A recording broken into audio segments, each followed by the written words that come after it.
not just a civil right as a Jewish person to be on campus. I have a right as a professor employed by the university to be on campus. They deactivated my card. On Columbia University in the Upper West Side of Manhattan, just at the foot of the George Washington Bridge, right near Grant's tomb, a bastion of higher learning and intellectual superiority in the United States of America, there is a crisis going on as Hamas dirtbag terrorists have literally taken over the quadrangle and campus of that fine institution. Do you notice how they all have the same kind of fancy brand new tent? Different colors here and there, but they're all the same tent. They've all got the same signs. They've all got provisions. They've got supplies. It's like Occupy Wall Street, but in Arabic. Who's paying for all of this? Who has financed all of this? Good question. Something that should be asked by federal authorities, maybe even the Justice Department, but they don't seem to care. What's happening right now in Columbia University is not just a sit-in or a strike or free speech. No. This is terroristic intimidation of any Jewish student on that campus or anyone who dares to defy the idea that Hamas should be called the terrorist murdering thugs that they are. Look at what happened over the weekend, the chants that we saw from these dirtbags.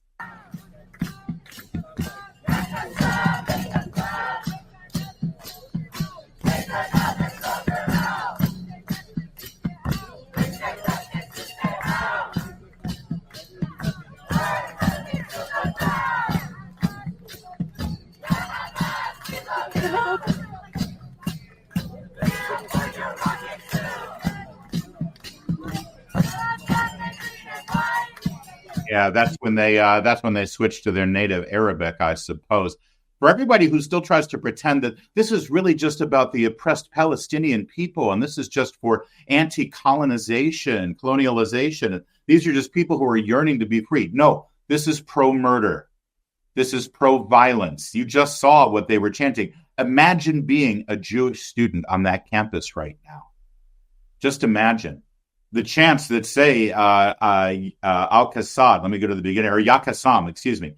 Qassam is the military might of Hamas. By saying Qassam, you're saying Hamas. They're the ones with the guns. And look at this person.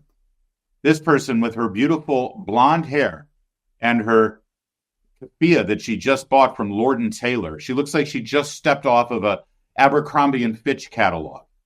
Mommy and Daddy are paying her $90,000 a year to be at Columbia.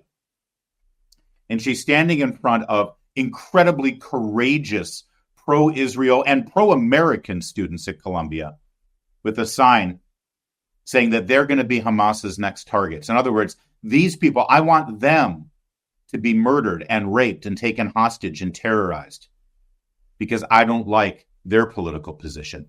That's who these people are. It got so bad over the weekend that this morning, the administration, the president of Columbia University, put out a notice to all the students that today's classes would be virtual only because it is not safe for people to go to the campus of Columbia University. There was one professor, though, who dared to bring some media in. His name is Shai Davidai. He is Jewish. And he raised this issue with administrators late last week as this tent city was growing and growing and growing, this autonomous zone that the university presidents have allowed to grow and fester on the campus. And look at the confrontation that happened with him today as security and various deans of students stood outside the gates and kept a professor from walking on the campus of his own college. Shame on you! I have not just a civil right as a Jewish person to be on campus. I have a right as a professor employed by the university to be on campus. They deactivated my card. These are 5 lawsuits that are happening, but we don't want to do it. We just want to be Jewish and So really great stuff. And again, this professor's name, who is an activist here, who is just trying to get onto campus and show the media exactly what it's like for a Jewish person, an Israel supporter, or just a regular American who doesn't happen to be on board with Hamas terrorists taking over the Columbia University campus. His name is Shai Davidai, and incredible courage from him. How does this end exactly? And how does the Columbia University allow to continue to maintain some level of integrity and some level of illusion that this is a bastion of higher education and higher learning, where if you spend the $90,000 a year to go there, that after 4 years and incurring all the student debt, by the way, thank you. We're paying the student debt for those dirtbags who are living on campus right now. We're paying off their student loans. Great. Real happy about that. But you spend all that money every year for 4 years, and then you get out and it's like, hey, I went to Columbia, hire me. You want me on your staff. Well, that's going to be a problem if you're looking to get a job from a gentleman like this, who was a multi-billionaire CEO, who was asked about what he's seeing in Columbia right now. And he said exactly what his plan is if he sees Columbia University on a resume when he's hiring someone. I am not a legislator, but I am running one of the coolest companies in the world. And I'm telling young people, you are breathing the vapors of a dangerous, new, fake, and self-destructive religion when you are sitting at your elite school pretending because you watched TikTok twice and got an A+ on some crazy paper because your professor couldn't get a job anywhere else, that you actually understand the world. And you're not welcome at my company. That's the bottom line. And the more we see of that, then you'll see some changes going on. Elise Stefanik, the congresswoman who sits on the education committee that is chaired by Representative Virginia Fox, she called on the university president to resign in disgrace because that university president was before that committee last week on Thursday and hemmed and hawed and said, oh, yeah, well, free speech, but we certainly don't want to keep anybody from being able to attend the campus. Everything blew up over the weekend. When you're a student and because of your religion or your genetic makeup, you're not allowed to walk on campus because it's not safe for you, you've got a problem. And the problem is you, the person who's running the university who allowed this to fester at the level that it did. If this was a pro-Trump rally, if a bunch of MAGA hat-wearing conservative Republican students at Columbia, I know, just go with me on this one and pretend that that would be a real thing. But if it was a bunch of MAGA hat-wearing conservative pro-Trump Republicans who decided to build a tent city in the middle of the quadrangle and chant pro-Trump chants and have speaker after speaker talk about how great the border wall is and how terrible illegal immigration is and how great Trump is and America First policies, do you think the Ivy League university president would allow it to continue like this? And by the way, forgive me for comparing radical, pro-violence, pro-murder, pro-rape, pro-genocide Hamas terrorists to America First conservatives who vote for Donald Trump. I'm not saying they're the same. I'm merely giving you this example to show you how outrageous it is that this has been able to fester the way that it has. And one other word on this, well, maybe two other words on this, but one that's important to me.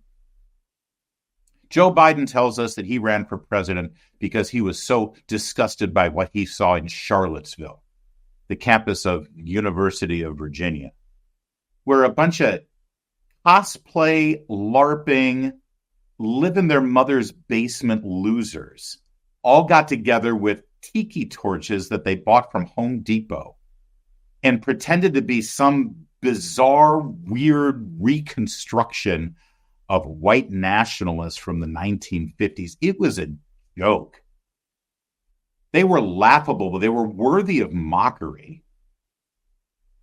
And yet at the time, everybody on cable news and in the mainstream media and Democrats in Congress, they were wringing their hands and renting their clothing and screaming on television that this was the second coming of the Third Reich. And it was all coordinated by Bannon and Trump from the White House. And it was outrageous and it was disgusting and it wasn't anything of the sort. But Joe Biden tells us that he decided to run for president because Joe Biden said there were very fine people on both sides. Of course, Donald Trump didn't say that with regard to the Nazis and the white nationalists. In fact, he specifically said, like 20 seconds into that statement, that he wasn't talking about the Nazis and the white nationalists. He was talking about good, honest Americans who think it's not a good idea to tear down a statue of Robert E. Lee. You may think it's a bad idea. You may think it's a good idea, but you don't have to be a Nazi to think maybe we should keep a statue of Robert E. Lee in the public square in Virginia. That doesn't make you a white nationalist. But Joe Biden lied to the country in saying that Donald Trump praised Nazis. He said that's the reason he got to run for the White House. And now he's in the White House. Now we've got actual Nazis. We've got actual anti-Semites. We've got a real threat going on here. Not some cosplaying, LARPing jokers with tiki torches. This is an existential threat to individuals who are being barred from going into their university because of their religion. And you hear nothing from the White House. Oh, they put out a statement. Put out a statement? This is Mr. President Unifier. This is President Bring All Sides Together. This is President I'm the leader of all Americans. Where is he speaking about this? Well, he can't. He refuses to. Why? Because he's assured that if he does and he comes out too pro-Jew, he's going to lose Michigan because that's more important. We have Charlottesville times 1,000 on a nightly basis now. They lied about it at the time. They didn't give a They didn't care about Charlottesville.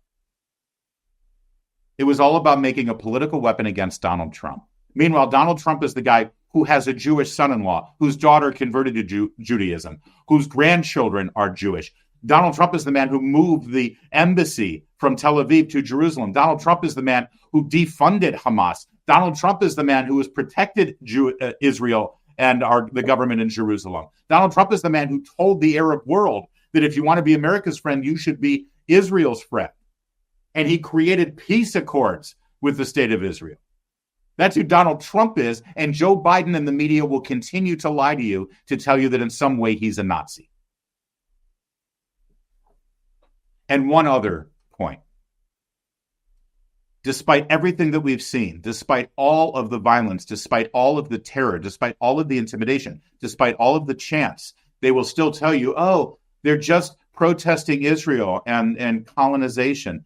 They're just protesting the rape of the land and the plight of the Palestinian people. They're not pro-Hamas. I promise they're not pro-Hamas. This was on the streets of Manhattan yesterday while all of this was going on in Colombia. This is what we saw in New York City. She's a free Palestine. She's a Hamas. Go Hamas! Long live Hamas and the rebellion. Yeah, they're not pro-Hamas. They're not pro-Hamas at all. They're just waving the flag and screaming, "Go Hamas, long live Hamas."